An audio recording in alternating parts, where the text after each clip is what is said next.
just talk to me about this match. Right. For people that don't know, which I don't think is many people, but elaborate, please. Well, there's been a few versions of the match now. What was it Tiger and Phil, the first one? So Tiger and Phil, they played for $1 million. Yeah. They've had one where it's been not Tiger, Phil Mickelson and Was it Tom Brady? Was that the one? Tom Brady versus who did they play? Was that not Bryson? Could have been Bryson and there was Tiger Phil. Then there was that Peyton Manning and Tom Brady versus Justin Thomas, was it? Oh no. Did Tiger go again actually as a doubles? Yes. When it was absolutely throwing it down. Correct. So yeah, there's been individual Tiger versus Phil.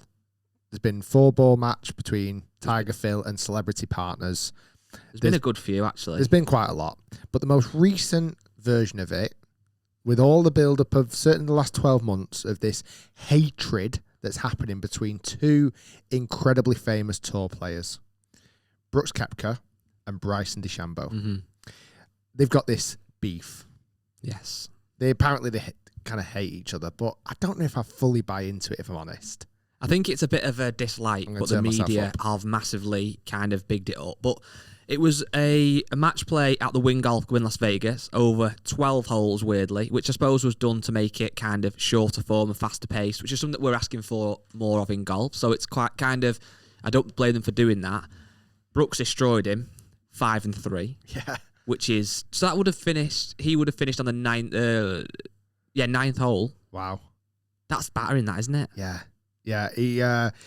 What was really interesting in all the build-up, I must admit, you don't see a lot of Brooks practicing. You don't see him shelling golf balls. You don't see him putting the grind in.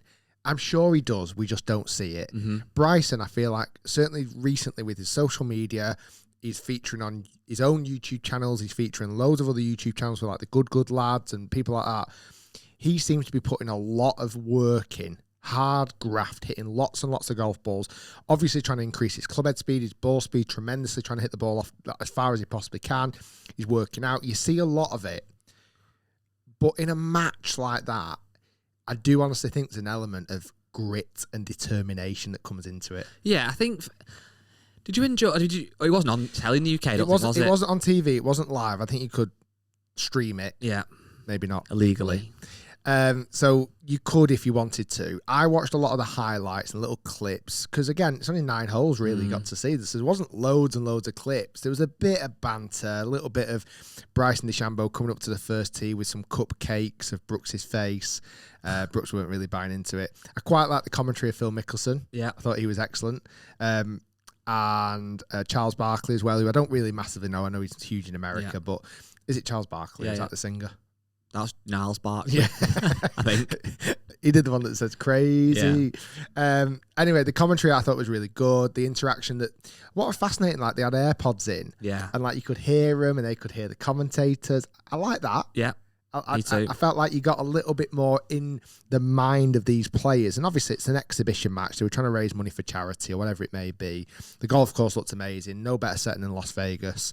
But I must admit, you tell me right now, I've seen maybe 5 golf shots. The thing is with it, for me, I'm very much, and we said this many podcasts, I'm sure will continue to do so. I'd love to see more different varieties of golf. Certainly it's fun to watch, for us, and it's another way of getting more people into the sport of golf. Not everybody wants to watch 4 days of stroke play, so I'm all behind that. The only thing for these matches that I find a little bit kind of semi-cringy, but more hard to get into is, for me, I'm like a casual boxing fan. So I wouldn't go out there and say I'm a huge boxing fan, because someone who's got proper knowledge would just look at me and say, nothing. So I don't claim to know anything about boxing. However, every big fight that's was on Sky Box Office, and I'll be on DAZN or whatever, I end up paying for and watching because I get into it. And even with the YouTuber stuff, obviously coming up soon there's Jake Paul versus Tommy Fury, which is stupid, but I'll get into it. And the reason I get so into it, for me personally, is I can't comprehend at the minute that Jake Paul and Tommy Fury, which I know people have been known to even give these guys exposure to some degree, one of them's got to lose. Yeah. I mean, he could draw, but in reality, one of them's going to lose. And they both don't believe they will. And to some degree, their careers will be massively tarnished if they do lose. Yeah. With these golf kind of one-on-one things, I know they're for a bit of fun, but, well, at the minute, Bryson is better world ranking than Brooks Koepka. So if he loses, which he did, he just go out. If he wanted to, but I'm higher up in the world rankings. Yeah. Brooks Koepka's got more majors than him, so we can always say, well, I've got more majors than you have. You've got 1, I've got 4. Yeah. It doesn't really change things, does it? I know it's done for fun, but what actually is the point? Yeah. Do I think anything worse of Bryson after losing? No. No. I don't think he's a worse golfer than Brooks Koepka, because that you can't measure it on just that. Not in golf anyway. Like you say, in a boxing ring, it's man versus man, and someone's got to get knocked down, and somebody's got to win the fight as such. Yeah. This isn't a fight. A few wayward drives for Bryson, it puts him in the trouble, and a few hole puts from Brooks Koepka, it makes him win the match. It's like, it's not a proper fight, is it? So they're trying to build it up like that. They're doing all these press conferences before. They're even doing like the face off before the match and everything else like that. Interviews afterwards. It was nice. You know, it was we entertainment. This would never happen. If they had the match, they said, right, the loser of the said match isn't allowed to play in any of the 4 majors next year. So that's what you're playing for. Oh, my God. So it's like there's actually something massively on the line. Imagine Bryson having to miss next year's 4. It would never happen, but imagine he had to miss the next 4 majors because he lost a match. Yeah. The only one thing for me that it really should be done off is their own cash. That for me would be the only way you could really, really like get somebody going. If they both put $10 million in each, winner takes all, that's like, I'm taking $10 million off you. That would come across incorrectly in the world of other sports, because where do golfers or sports people put their own money into it? Really, it's always off sponsors and stuff. But I think that's the only thing that would kind of make it really feel tangible. Like he's beat him, he's taken $10 million off him. But then again, if Tiger played against Phil, it's not comparable because Tiger's worth 10 times more than Phil, I would guess. But it's like, I don't know. It's a weird one. It's nice to see golf exploring different avenues, these shorter formats and stuff. So I'm definitely behind that. It wasn't quite it for me, but having said that, they might make another match in the future. I'm definitely behind that. But it's just hard, isn't it? Yeah.